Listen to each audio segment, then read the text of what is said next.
Symptoms of bad brake master cylinder. 1. Brake fluid keeps dropping.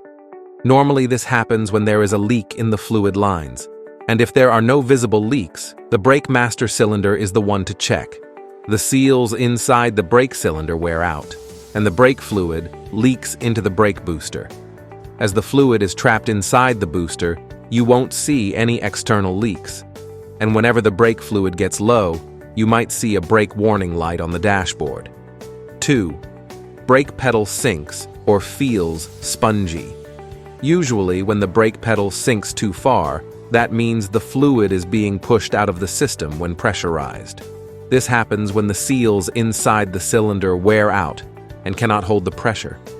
The fluid leaks internally between the seals and flows back to the reservoir when the brake pedal is pressed.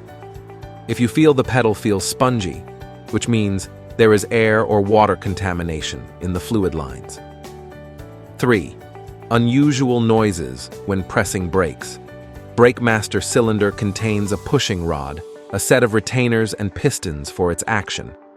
Any breakage or misalignment in these moving parts can cause a clicking or grinding noise when pressing the brakes.